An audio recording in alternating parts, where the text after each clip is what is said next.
এক অপরাধী নবীর সামনে দাঁড়ায় গেলেন, ও নবী, আপনি নাকি বলেন মিথ্যা বলা মহাপাপ জি, আপনি নাকি বলেন মদ পান করা মহাপাপ জি, আপনি নাকি বলেন জিনা করা খারাপ, বলে হ্যাঁ, আপনি নাকি বলেন চুরি করা মহাপাপ, বলে হ্যাঁ। ও নবী, আমিও শুনে আসলাম, আমি এই চারোটা অন্যায় করি, মদ পান করি, জিনা করি, আমি চুরিও করি, মিথ্যা কথা বলি, আপনি আমাকে একটা মেডিসিন দিবেন, আমি সব ছাড়তে পারবো না, একটা ছাড়ার উপদেশ দেন, আমি এক চোটে চারোটা ছাড়তে পারবো না। নবীজি চিন্তা ভাবনা করে বললেন, ও আল্লাহর বান্দা, তুমি চুরি করো, বলে করি, মদ পান করো, বলে করি, মিথ্যা বলো, বলে বলি, জিনা করো, করি, বলে আমার এক নাম্বার উপদেশ হলো আমার সাথে ওয়াদা করো কখনো মিথ্যা কথা বলবা না। লোকটা বড় খুশি হয়ে দৌড়ায়, আমাকে নবী চুরি করতে নিষেধ করেন নাই, নবী আমাকে জিনার ব্যাপারে নিষেধ করেন নাই, আমার নবী আমাকে মদ পান করতে নিষেধ করেন নাই, নবী আমাকে মিথ্যা কথা বলতে নিষেধ করেছেন, তো চুরি করা যাবে, যাবে মানে অন্য দিনের তুলনায় বরকতের চুরি হবে আজ, কারণ নবীরে জানায় আসলাম নবী নিষেধ করেন নাই। আমি তো ভাবছিলাম নবী এক নম্বরে বলবে চুরি করা যাবে না, কিন্তু নবী চুরিও নিষেধ করলেন না, জিনা করতেও নিষেধ করলেন না, আমার নবী মদ পান করতেও নিষেধ করলেন না, মিথ্যা কথা বলতে নিষেধ করলেন। অতএব আমি মিথ্যা বলবো না, তবে চুরি করা বন্ধ করা যাবে না। বাড়ির মধ্যে গিয়া রেডি হয়ে গেল চুরি করার জন্য, আজকে ভিআইপি ব্যক্তির বাড়ি যাবে।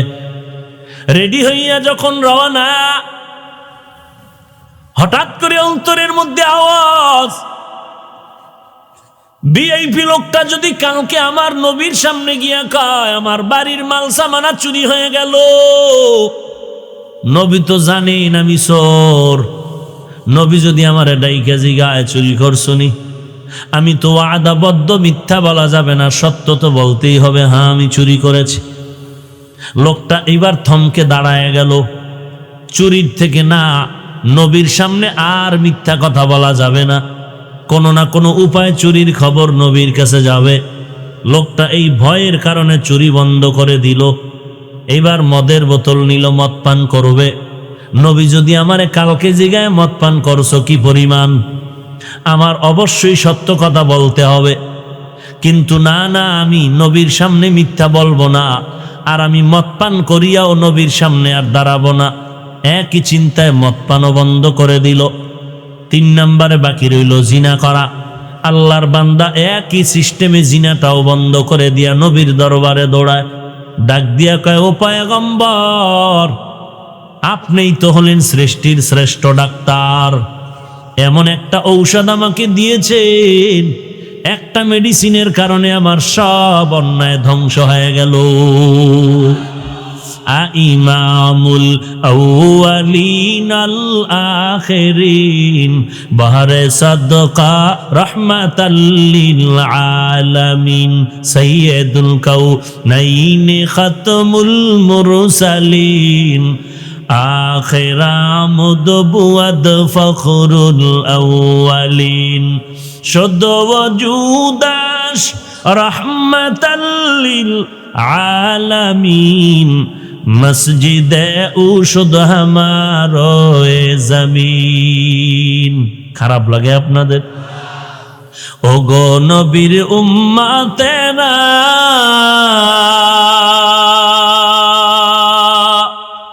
হয়ে আজি দিশাহারা, কোরআন হাদিসের চলো যখন যাহা চায় মনে, নবী বিনে কে তরাবে পুলসিরাত মিজানে, নবী বিনে কে তরাবে পুলসিরাত মিজানে, নবী আমার জীবন ভরে দিনের লাগি কষ্ট করে, দান দান শহীদ করিলেন অহুদেরই ময়দানে, নবী বিনে কে তারাবে পুলসিরাত মিজানে, নবী বিনে কে তারাবে পুলসিরাত মিজানে। এমন এতিম নবী আমার, পিতা মাতা নাই যে তার,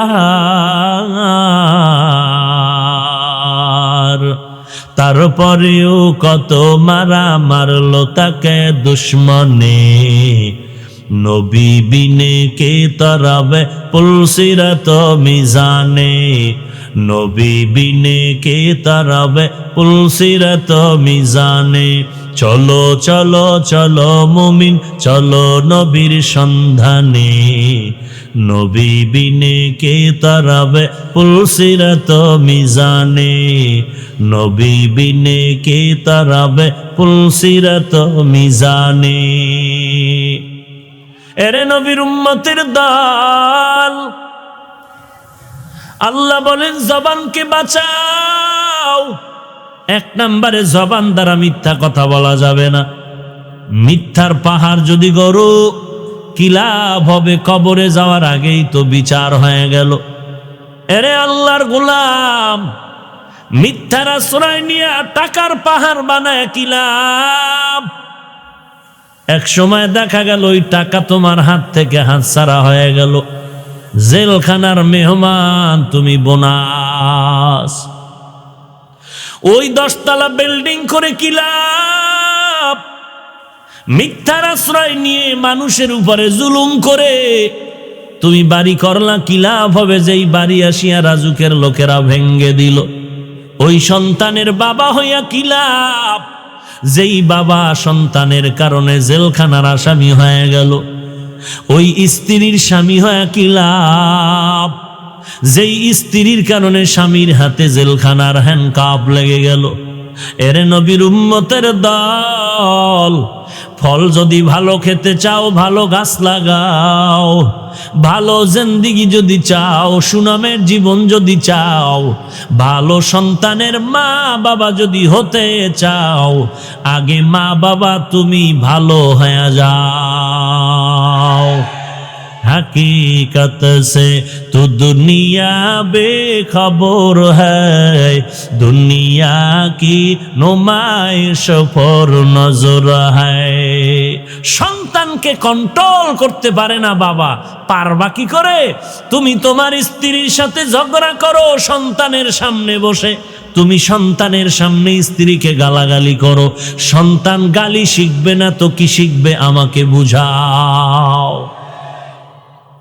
এজন্যই ইমাম গজালি, বিশ্ববরেণ্য দার্শনিক ইমাম গজালি, জবরদস্ত একজন বুজুর্গ, তিনি বলেন প্রত্যেকটা সন্তানের জন্য তার শিক্ষিকা হলো 1 নম্বরে তার মা।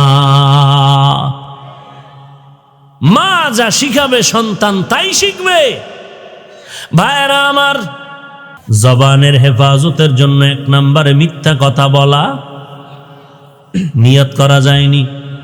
মিথ্যা কসম খাওয়া যাবে, মিথ্যা সাক্ষী দেওয়া, গলায় ছুরি আসবে মরে যাব, মিথ্যা কথা বলবো। রাজি আছেন?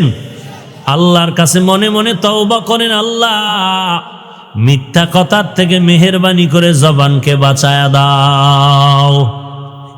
আমিন আইয়ে না? জবানের হেফাজত করো রে ভাই। 1 নম্বরে মিথ্যা কথা বলা যাবে না। 2 নম্বরে জবান দ্বারা গালাগালি করা যাবে না। যাবে? গালি দেওয়া হালাল না হারাম? আল্লাহ পাক রব্বুল আলামিন বলেন, কুল্লি ইবাদি ইয়াকুলুল্লাতী হিয়া আহসান ইন্নাশ শাইতানা ইয়ানজাগু বাইনাহুম ইন্নাশ শাইতানা কানা লিল ইনসানি আদুওয়াম মুবিনা। জবানের হেফাজতের জন্য 2 নম্বরে গালাগালি করা যাবে। আল্লাহ বলেন, ও নবী, মুমিনদের জানায় দেন কাফেরের সাথে যেন ব্যবহার ভালো করে, খারাপ না করে। কেন কেন? আল্লাহ পাক কারণ দর্শায় বলেন, শয়তান চায় কাফের আর মুমিনের মাঝে ঝগড়া লাগায় মুমিনের ক্ষতি করবে। আজীবনের জন্য কথাটা মনে রাখবেন, মুসলমানের সাথে কারো ঝগড়া লাগা, বেঈমানের ঝগড়া তর্ক, এতে বেঈমানের কোনো ক্ষতি নেই, সব ক্ষতি মুসলমানের। অতএব আমরা কোনো তর্কে জড়াবো না, গালি দিব না, গালি দেওয়া হারাম। মদিনার নবী বলেন, দুইটা জিনিস হেফাজতের যদি জিম্মা নিতে পারো, আমি নবী তোমাকে জান্নাতে নেওয়ার জিম্মাদারি নিব। قال النبي صلى الله عليه وآله وسلم من يزمن لي ما بين لحييه وما بين رجليه أزمن له الجنة। এক নম্বরে ঠোঁটের ভেতরের জবান হেফাজত করো রে ভাই। দুই নম্বরে লজ্জাস্থানের হেফাজত যদি করতে পারো, আমি নবী ওয়াদা করলাম তোমাকে নিয়ে জান্নাতের মেহমানখানায় যাব। জবানের হেফাজতে মিথ্যা কথা বলা যাবে না, দুই নম্বরে গালাগালি করা যাবে না। নবী বসে আছেন, আবু বকর সিদ্দিক পাশে বসে আছেন। এক ইহুদি আইসা আমার নবীরে গালাগালি শুরু করলো, অকথ্য ভাষায় গালাগালি। নবী চুপ হয়ে আছেন, আবু বকর চুপ হয়ে আছেন। আবু বকর জবাব দিতে চায়, নবীরে গালি দিবে, চুপ থাকার তো কোনো সুযোগ নাই। নবী বুঝায় দিলেন, চুপ থাকো। আবু বকর কোনো জবাব দিও না। কতক্ষণ চুপ থাকা যায়? আমার আব্বারে গালি দিলে কতক্ষণ ধৈর্য ধরা যায়? আমার ওস্তাদের গালি দিলে কতক্ষণ ধৈর্য ধরা যায়? আর সেই জায়গায় আমার নবীরে গালি দিলে কিভাবে ধৈর্য ধারণ করব? আবু বকর দাঁড়াইয়া ইহুদির গালির জবাব দিতে আরম্ভ করলেন। আমার নবীর মনটা বেজার হয়ে গেল। ইহুদি চলে যাওয়ার পরে আবু বকর বললেন, নবী মনটা বেজার করলেন, কারণটা কি? আল্লাহর নবী বলেন, হে আবু বকর, এতক্ষণ তুমি জবাব দাও নাই, আমিও দেই নাই। আল্লাহ পাক রব্বুল আলামিন আমার এই চুপ থাকার কারণে আল্লাহ ফেরেশতা পাঠাইয়া ইহুদির জবাবের ব্যবস্থা করেছিলেন।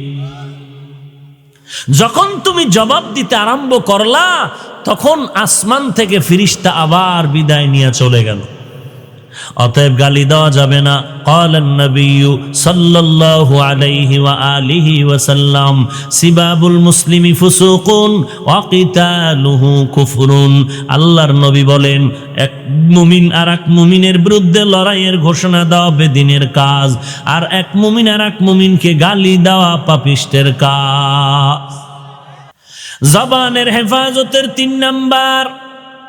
1 নম্বরে গেল মিথ্যা কথা বলা যাবে না, 2 নাম্বার গেল গালাগালি করা যাবে না, 3 নাম্বার জবান দ্বারা কারো গীবত শিকায়াত করা যাবে না।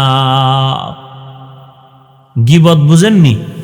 লোকটা দোষ করছে, ওইটা পিছে বলা গীবত। আর একটা হলো দোষ করে নাই বানাইয়া বলা, এটা হইল তোহমাত, অপবাদ। আল্লাহ কি বলছেন এই মেহমানদের জন্য যারা গীবত করে? ওয়াইলুল লিকুল্লি হুমাযাতিল লুমাযাহ। আসেনি এরকম একটা সূরা? বাংলা তরজমাটা পড়ে দেখেন তো কি পরিমাণ গীবত করেনেওয়ালা মেহমানদের ব্যাপারে আল্লাহ কি বলছেন।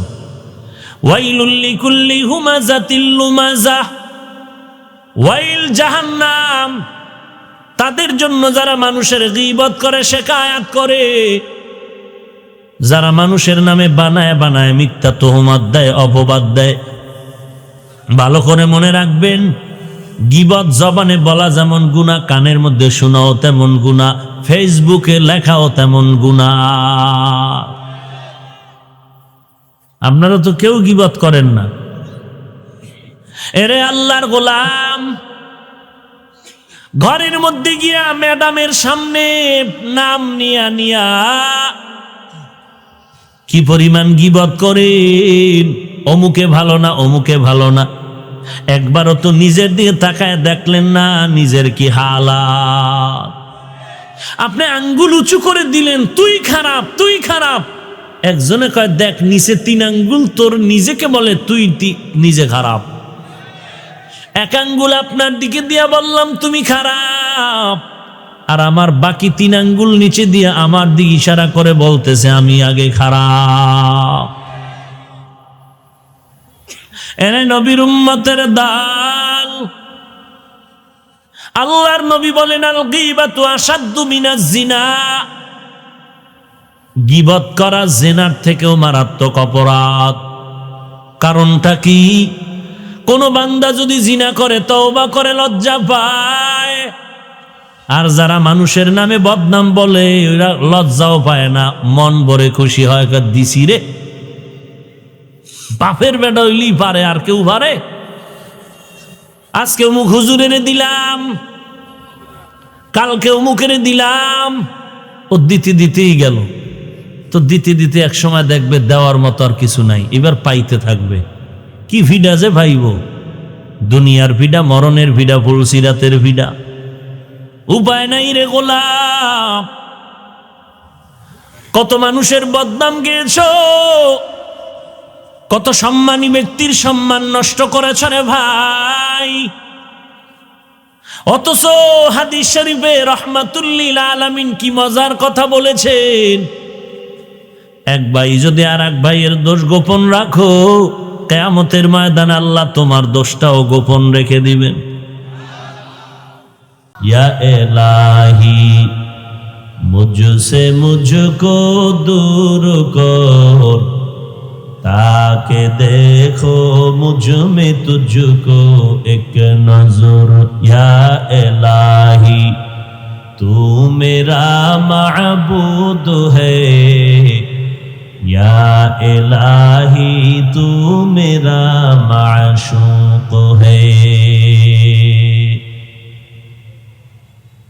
ইহুদি জিজ্ঞাসা করলেন, হে আলী, তুমি যে আল্লাহর ইবাদত করো, বলো তুমি আল্লাহকে দেখছো নি? হযরত আলী বলেন, আমি এমন আল্লাহর ইবাদত করি না যে আল্লাহকে আমি দেখি না। তো আল্লাহকে যদি দেখো তো বলো তো আল্লাহ কেমন? হিচে কাসদার মুলকে উ আম্বাজো নে কৌলে উরা লহনে নে আওয়াজো নে। হিচে কাসদার মুলকে উ আম্বাজো নে কৌলে উরা লহনে নে আওয়াজো নে। तो दिल में तू आता है समझ में नहीं आता, तो दिल में तू आता है समझ में नहीं आता, बस जान लिया मैं तेरे पहचान यही है, बस जान लिया मैं तेरी पहचान यही है। হযরত আলী, তুমি আল্লাহকে দেখছো, বলো আল্লাহ কেমন, তার রং কেমন, তার আকার কেমন, তার আকৃতি কেমন? আলী বলেন, আমার আল্লাহ এমন যার কোনো আকার নাই, আকৃতি নাই, যার কোনো আওয়াজ নাই, কোনো লাহান নাই। বলে তো আমার আল্লাহ কেমন? বলে এটা অন্তরে অনুভব করা যায়, ভাষা দিয়ে বোঝানো যায় না। খানা খাইছেন, ইলিশ মাছ দিয়ে খুব মজা করে, সারাদিন জিব্বা দিয়া বাড়ি দেন, আর বলেন কি ব্যাপার? কয় মজা মজা মজা। শিরা উপশিরার মধ্যে শরীরের ভেতরে শুধু মজার আওয়াজ। যদি জিজ্ঞাসা করি মজাটা কেমন, এটা লাল নাকি কালো, রংটা কেমন বলো? বলে এটা অনুভব করা যায়, বুঝানোর কোনো ভাষা নাই। আমার আল্লাহ কেমন, বুঝানোর কোনো ভাষা নাই। এটা বুঝার জিনিস, বুঝানোর জিনিস না, অনুভব করার জিনিস।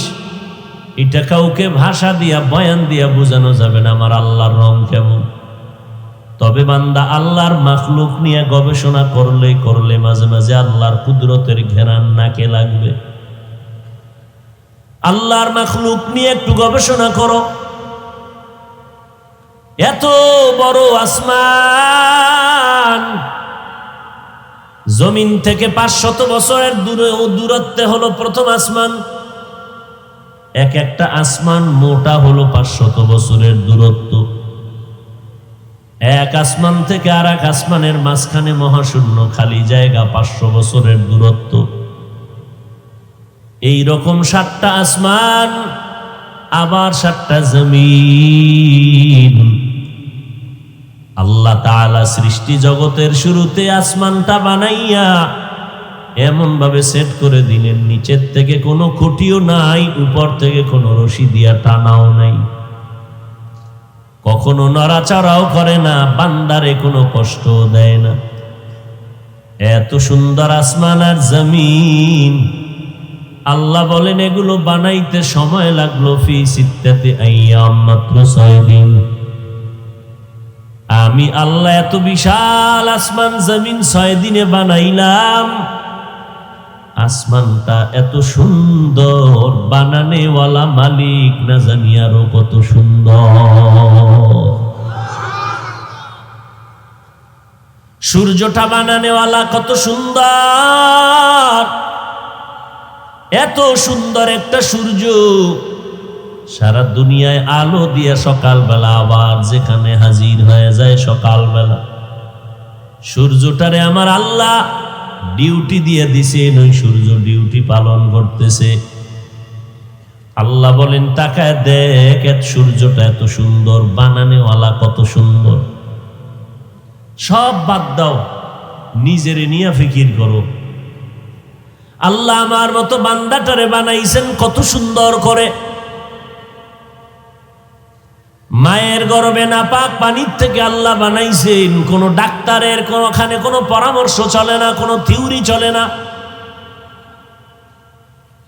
ওয়ালাকাদ খালাকনাল ইনসানা মিন সুলালাতিন মিন তিন সুম্মা জাআলনাহু নুতফাতান ফি করারিন মাকিন সুম্মা খালাকনান নুতফাতা আলাকাহ فخلقنا العلقة مضغة فخلقنا المضغة عظاما فكسونا العظام لحما ثم أنشأناه خلقا آخر فتبارك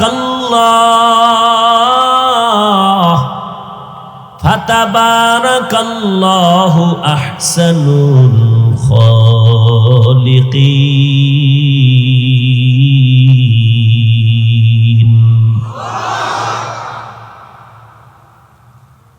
আল্লাহ তাআলা বলেন আমি নাপাক পানির থেকে তোমাকে জন্ম দিলাম।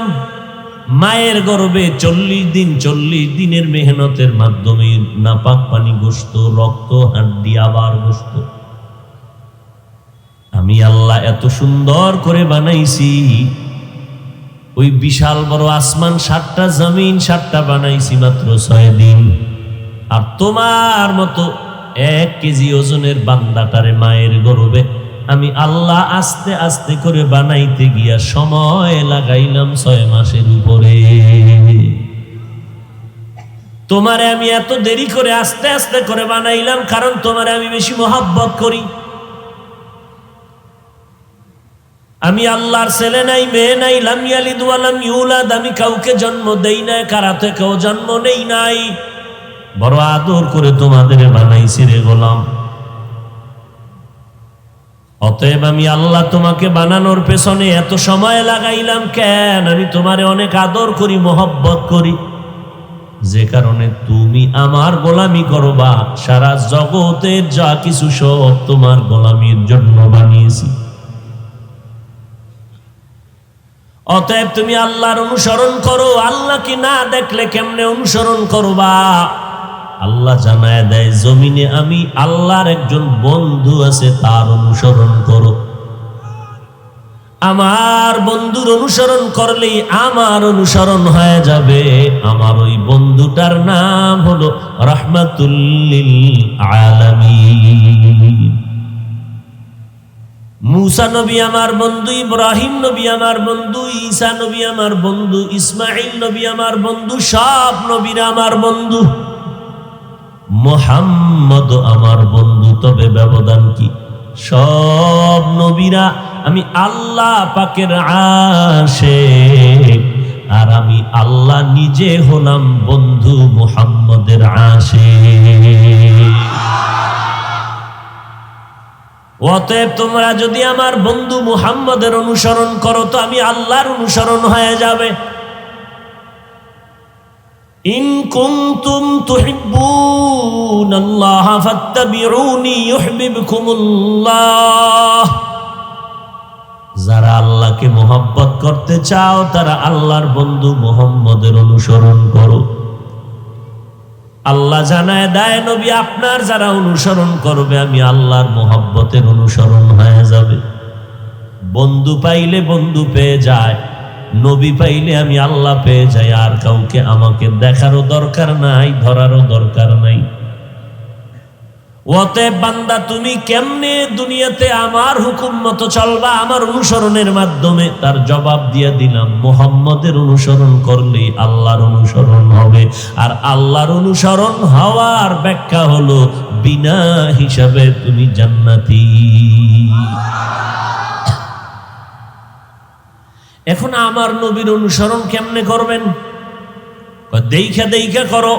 সাহাবায়ে কেরাম নবীরে দেখেন কেমনে পানি পান করেন, সাহাবায়ে কেরাম দেখেন অনুসরণ করেন, আমল করেন। আমার নবী কেমনে ঘুমান, সাহাবায়ে কেরাম দেখেন ওইভাবে ওই নিয়মে ঘুমান। আমার নবী কেমনে জুতা পরেন, সাহাবায়ে কেরাম দেখে দেখে আমল শুরু করলেন। আমার নবী কেমন করে খানার প্লেটটা নিয়ে বসেন, দেখে দেখে আমল করলেন। আমার নবীকে দেখে দেখে সাহাবায়ে কেরাম অনুসরণ করলেন। ও নবীর উম্মতের দল, আমরা যারা আল্লাহকেও পেলাম না, নবীরেও পেলাম না, এখন আমগো উপায় কি? সাহাবায়ে কেরাম তো নবীরে পাইয়া দেখে দেখে অনুসরণ করলেন। আমরা নবীরেও দেখার উপায় নাই, এখন আমরা কার অনুসরণ করব? আল্লাহরে দেখতে পারো না, আল্লাহরে দেখা যায় না। আল্লাহ বলেন আমার বন্ধু মুহাম্মদের অনুসরণ করো। এবার আমগো প্রশ্ন, ও মদিনাওয়ালা নবী, আপনারেও তো আমরা পেলাম না, এখন আমরা উপায় কি? অনুসরণ কেমনে করি? নবী কয় জমিনের মধ্যে আমি মুহাম্মদের একদল বন্ধু আছে, আপন বন্ধু। তোমরা আমার বন্ধুদের অনুসরণ যদি করো, আমি মুহাম্মদের অনুসরণ। জমিনের মধ্যে আমার নবীর বন্ধু যারা, তারা হবে একদল উলামায়ে আহলে হক। আল্লাহর নবীর বন্ধু কারা? সবাই বলেন। ওলামা বললে হবে না, আহলে হক বলা লাগবে, কারণ ওলামাদের মধ্যে বহু আছে এরা আহলে বাতিল, ভণ্ড। আছে না নাই? আপনাদের দিকে নাই? قال النبي صلى الله عليه وآله وسلم ألا إن شر الشر شرار العلماء وإن خير الخير خيار العلماء। মদিনার নবী বলেন জমিনের মধ্যে সবথেকে নিকৃষ্ট হবে একদল উলামা, আবার জমিনের মধ্যে সর্বশ্রেষ্ঠ হবে তাও হবে একদল উলামা। নবীর হাদিস, উলামা কয় দল? জোরে বলেন। একদল হক আর একদল মনে থাকবে। কিন্তু মুসিবত, চিনব কি করে? চিনার কোনো উপায় নাই, কারণ সিটি গোলের কালার যেমন স্বর্ণের কালারও তেমন। চিনব কি করে কোনটা আসল আর কোনটা নকল? আহলে হক ওলামাদের লেবাস, পোশাক, টুপিদারি যেমন এক, ইসলামের ব্যানার লাগাইয়া যেই আলেমরা ভণ্ডামি করে, দুই নাম্বারি করে, তাদেরও তো লেবাস, পোশাক, দাড়ি, টুপিও এক। চিনব কি করে? কি বুঝেননি কিছু? বাতিলের বিরুদ্ধে রসুল কথা বলেছেন, কথা বলেন। ভণ্ডদের বিরুদ্ধে রসুল কথা বলেছেন। অতএব বাতিলের বিরুদ্ধে কথা বলা সুন্নত। বলেন কি না হিংসা? বাতিল ভণ্ডদের বিরুদ্ধে কথা বলা হিংসা না সুন্নত? কেমনে চিনবেন বাতিল আর হক? কয়েকটা পয়েন্ট আমি আপনাদের আউট করে দিব, এগুলো তদন্ত করে দেখবেন, পেলেই মনে করবেন বাতিল। দিব? বলবেন হুজুর গীবত হবে না? খুব খেয়াল করেন। হ্যাঁ, গীবত হবে। যদি গীবত হয়, এই গীবত করা ওয়াজিব, সওয়াব, না করলে গুনাহ হবে। গীবত করা হারাম না? হারাম। 4 কারণে গীবত করা ওয়াজিব। ওয়াজিব মানে না করলে কি হবে?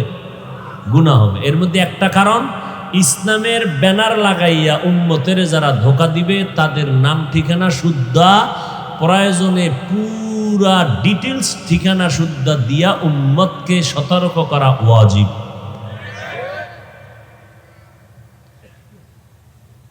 আপনাদের প্রাথমিক পরিচয় দিব, যারা হক বুঝার জন্য প্রাথমিক পরিচয় হলো যেই সমস্ত উলামায়ে কেরামের বয়ানে দেখবেন কান্না, যাদের বয়ানে দেখবেন বেআমলওয়ালারা আমলওয়ালা হয়ে যায়, যাদের বয়ানে দেখবেন দিলটা নরম হয়, কান্নার ভাব তৈরি হয়, এই উলামায়ে কেরামদের মনে করবেন তারা হক। নাম্বার 2, এই জমিনের মধ্যে যে সমস্ত আলেমরা, এখন তো ফিতনা ঘরে ঘরে ঘরে ঘরে ফিতনা। আল্লাহর ঘর একটা নিরাপদ মসজিদ, যেই ঘরের কোনো তুলনা নাই, কিন্তু সোনার বাংলার ঘরে ঘরে ঢুকে দেখো এমন কোন মসজিদ নাই যেই মসজিদে ঝামেলা ফিতনা নাই। যুবকের হাতে পায়ে দইরা বুঝায় টুজায় নামাজের মধ্যে ঢুকাইলাম, ভাই নামাজটা পর পর পর রেডি হয়েছে পড়বে। মসজিদে ঢুকে অজু টুজু কইরা নামাজ যখন হাত বানবে তখন পেরেশান হয়ে গেছে, কই বানবো? নাবির নিচে হাত বাঁধলে এক দল বেজার, বুকের উপরে বাঁধলে আর এক দল বেজার। এই ফিতনা আসেনি? যুবক কয় তাহলে এত তাড়াতাড়ি ভেজালে ঢোকার দরকার নেই, নামাজই পড়ুন না, দরকার আরো পরে পড়ুন। কারে বেজার করে আবার পক্ষ বিপক্ষ হবে, দরকার নেই। হায় হায় হায়, ফিতনায় ভরে গেল আমাদের সমাজ। এক টুপিওয়ালা উম্মতের সামনে বলে কোরআন শরীফের মধ্যে বহু জাল আছে, জাল কি নাউজুবিল্লাহ, না কি ফিতনাবাজদের গোলামি করেন?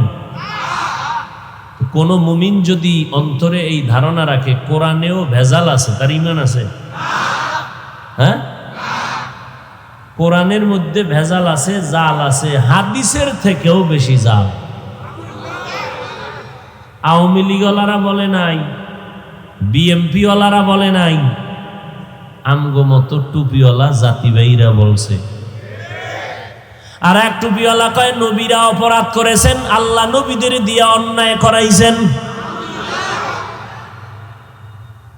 খবর নাই, সারা রাত যে মোবাইলের মোরাকাবায় সময় কাটাও, দেখো কি কসু না? তোর বাবার মান্নাত পূরণ করো, যে মোবাইল না চালাইলে বাবার মান্নত পূরণ হবে না। হায় হায়, তাবিজ দিলে কোনো কাজ হবে না, তাবিজ তো মদিনাওয়ালা নবী দিয়ে গেছেন, তা গ্রহণ করো। হযরত আলী 10 বছর অল্প বয়সে নবীর হাতে হাত লাগায় দিছেন। মদিনার নবীও বলে গেছেন, এই সন্তানের আব্বা আম্মারা, সন্তানের যখন 7 বছর বয়স হবে নামাজের মুসাল্লায় দাঁড় করাও, দাওয়াত দাও, বুঝাও। সন্তানের বয়স যখন 10, শাসন করিয়া হলেও নামাজের মুসাল্লায় দাঁড় করাও, শোষণ করবা না, সাবধান। শাসনের নাম ইনসাফ, শোষণের নাম জুলুম। তাহলে 7 বছরের সময় সন্তানকে দাওয়াত দিয়া মসজিদ আরে নামাজের মুসাল্লায় দাঁড় করাও, 10 বছর হইলে শাসন করো। কেন? ছোট থেকে যদি গড়াইয়া না উঠাও, বড় হলে কন্ট্রোলে বাবা সন্তানের নিতে রাখ পারবা না, বিপাকে পড়ে যাবা। এই জন্যই তো আমাদের মাদ্রাসায় ছোট ছোট বাচ্চাগুলোকে ছোট থেকে গড়ানো হয়। দুনিয়ার সব প্রতিষ্ঠানে শুধু পড়ানো হয়, গড়ানো হয় না। দেওবন্দীদের একটা মাত্র প্রতিষ্ঠান, যেটা দেওবন্দীদের বেড়াজালে আছে, এরাই শুধু আপনার সন্তানগুলোকে 24টা ঘন্টা পাহারা দিয়া দিয়া শুধু পড়ায় না, এই সন্তানগুলোকে আমাদের শিক্ষকেরা আদর্শ নবীর আদর্শে গড়াইয়া দেয়। জমিনে আর কোনো প্রতিষ্ঠান নাই যেই প্রতিষ্ঠানে ছাত্র পড়ানোর পাশাপাশি গড়াইয়া দেয়। পৃথিবীতে একটা মাত্র প্রতিষ্ঠান আছে যেখানে অল টাইম শিক্ষক ছাত্রকে পাহারা দেয়। কেন? পড়াইতেই চায় না, পড়ানোর সাথে আদর্শ মানুষ হিসাবে গড়াইয়া দেয়। এটা শুধুমাত্র দেওবন্দীদের চ্যানেলের মাদ্রাসা, এছাড়া আর একটাও নেই।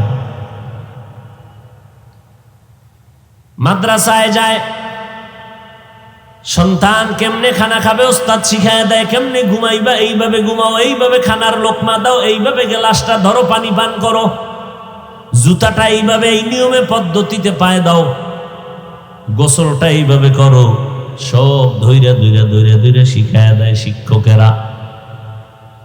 এরে নবীর উম্মতের দল, মুরব্বি দেখলে সালাম দাও, যেখানে সেখানে প্রস্রাব পায়খানা করবে না।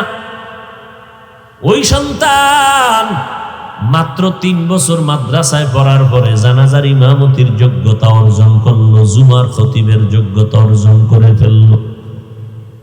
8 বছরের সন্তান মাদ্রাসায় গিয়া লেখাপড়া করছে, মাদ্রাসায় 6 মাসে 30 পারা কোরআনের হাফেজ হয়ে গেছে।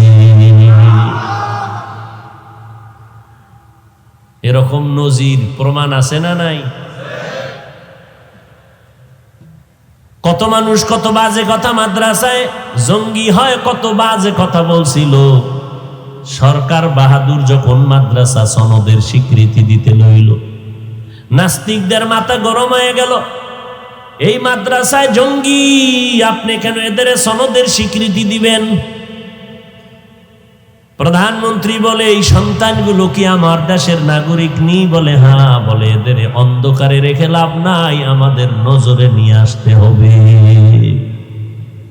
এরা অন্ধকারের মধ্যে কি করে আমরা টের পাই না? না, হবে না।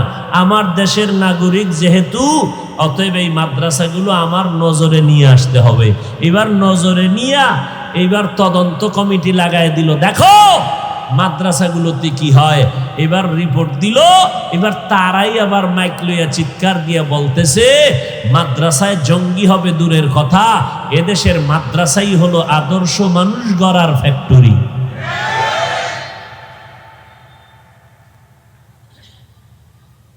এখন যদি কেউ বলে ছোট বাচ্চাকে কোরআন পড়াইলে, নামাজের ট্রেনিং দিলে, তাহলে এই সন্তানের মাথা নষ্ট হয়ে যাবে, পঙ্গু হয়ে যাবে। হেফজখানায় মাদ্রাসায় পড়াইয়া লাভ নাই, এই কথা যদি কোনো টুপিওয়ালা কয়, বুঝে নাও সে আহলে বাতিল। হক না বাতিল? এরে নবীর আশিক, আল্লাহ বলেন আমার অনুসরণ করো। কেমনে করবা? বলে আমার বন্ধু মুহাম্মদের অনুসরণ করো। এবার সাহাবায়ে কেরাম নবীর অনুসরণ করলেন। নবীর অনুসরণ আমরা কেমনে করব?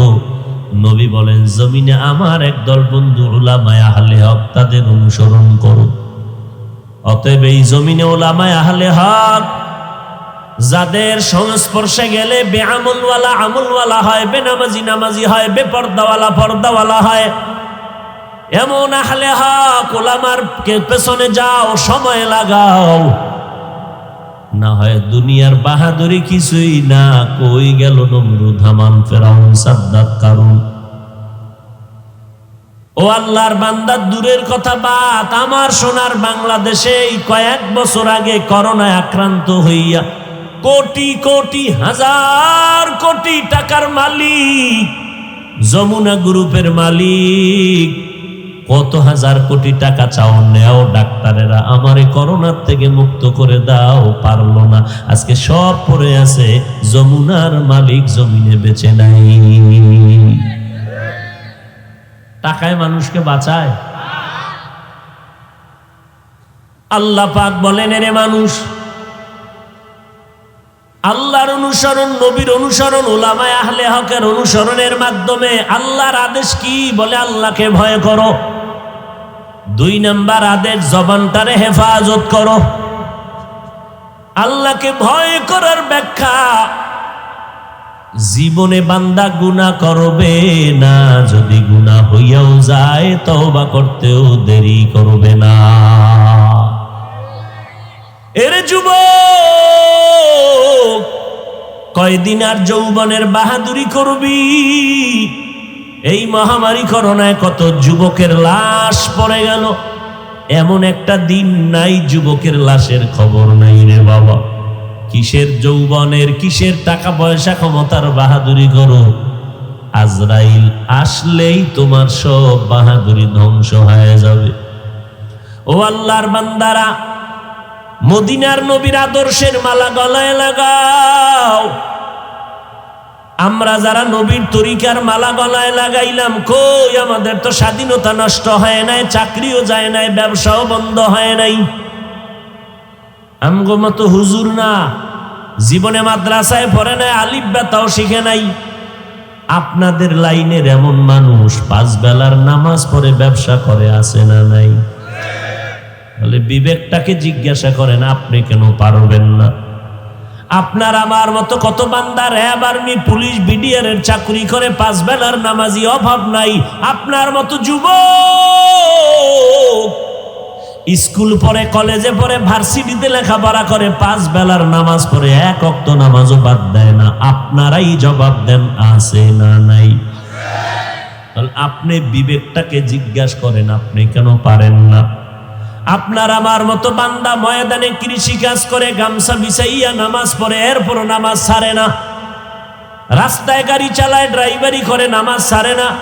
নদীর মধ্যে মাছ ধরে, নৌকায় বসে নামাজ পড়ে, নামাজ বাদ দেয় না। বলো তুমি কেন পারো না রে যুবক ভাই? মনে মনে ভাবছো কি আল্লাহর কোরআন মিথ্যা, নবীর কথা মিথ্যা, আলেমদের কথা মিথ্যা? না রে বাবা না।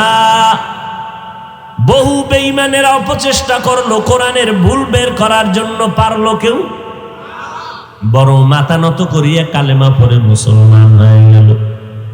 অতএব আল্লাহর অনুসরণ কেমনে করবা? নবীর অনুসরণের দ্বারা করো। নবীর অনুসরণ কেমনে হবে? উলামায়ে আহলে হকের অনুসরণ করো। ও আল্লাহর বান্দা, আর এই আলেমদের অনুসরণে লাগবে তোমার অন্তরে ভয়। দ্বিতীয় অনুসরণের আল্লাহর আদেশ হলো জবানটারে হেফাজত করো। এই জবানটাকে কেমনে হেফাজত করবা? হাত অন্যায় করে বেঁধে রাখলে আর পারে না, পা অন্যায় করে পাও 2টা বেঁধে রাখো, পা অন্যায় করে না। কান যদি অন্যায় করে কানের মধ্যে তুলা লাগাও, আর অন্যায় কথা কানে আসবে না। চোখ যদি অন্যায় করে কষ্টে লাগাইয়া চোখ বেঁধে দাও, আর অন্যায় দেখবে না। কিন্তু জিহ্বায় যদি অন্যায় করে, ইনারে বান্দাও যায় না, কষ্টে লাগানো যায়? যায়নি? জিহ্বাটারে খণ্ডল করবা কেমনে? এটা দুনিয়ার রশি লাগাইলে হবে না, এটা কুদরতি রশি লাগাও। বলে কি? তাকওয়ার রশি দিয়া বাঁধো। আল্লাহর ভয়ে রশি দিয়া জিহ্বাটারে কন্ট্রোল করো, না হয় পারবা না। কারণ এই জবান আল্লাহর দেওয়া বড় নিয়ামত। আলাম নাজআল লাহু আইনাইন ওয়া লিসানান ওয়া শাফাতাইন ওয়া হাদাইনাহু নাজদাইন। 60-70 বছর পর্যন্ত জিহ্বা নামের মেশিনটা নাড়াইয়া কি পরিমাণ কথা বলছেন। গাল ব্যথা করে, মাথা ব্যথা করে, কোনোদিন জিহ্বা কারো ব্যথা করে না, করেনি? কেমন এক আল্লাহর কুদরতি মেশিন লাগানো। মাইকে কথা বলি, ব্যাটারি, বিদ্যুতের চার্জ দিতে হয়, বিল দিতে হবে। কিন্তু জিহ্বা নামের মেশিন নাড়ায় যে কত হাজার কোটি কথা সাপ্লাই দিল। এই মেশিনকে বানাইলেন, এই মেশিনের তৈল, পেট্রোল, অকটেন কে দিলেন? একবার যদি চিন্তা করে দেখতা, তিনি আর কেউ না, তিনি আমার আল্লাহ।